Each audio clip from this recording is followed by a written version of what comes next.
There is not just two genders. There is what is like woman, what is man, and something in between. I just lie in between the two, not one or the other. My name is Salazar, and I am non-binary in gender, or gender non-binary, gender queer, however you want to say it. My pronouns are they, them.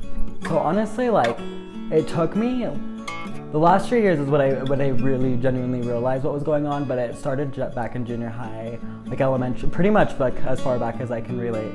And it started with sexuality, but then I started to realize something else wasn't there, because it wasn't just like me being worried about like who I'm attracted to, but also like what my body was and what it was supposed to be. Because I used to be scared, like it was so weird, because when I looked back in junior high, like the biggest fear I had is how am I gonna be a husband and have a wife?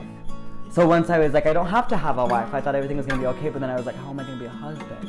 And like I still had that bigger fear of like, oh God, like I have to like, you know, I have to be the one if there's something outside spooking around the house, going to check for it. Like I had all of these things, and like that's what I started realizing, like I didn't want to be that. That wasn't me. It wasn't just that I wanted to not do it, but that like I didn't want to have to go and talk for, like I didn't want to have to go and like essentially assert my dominance and be like what a man is in certain situations. Like I didn't want to have to do that, and I didn't want to do that. And that's when I realized that the binary existed and that like it was a thing, and then that I realized like it wasn't for me in a way.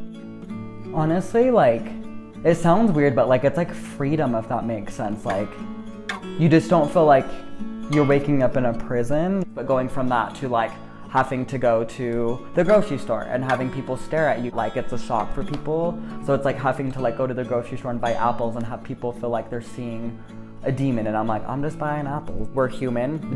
We're not crazy. We're not unicorns. Like we might look like unicorns, because that's one way to kind of go against the binary and just go against like normalcy in general is coloring a hair a color that's not normal. But like going past all of the like expression to realize that like we just want to be respected and understood for who we are. If someone doesn't look like they're like a specific gender, then they may not be, and ask them their pronoun. Like I always say, if I look like I'm not a guy, then I'm not a fucking dude.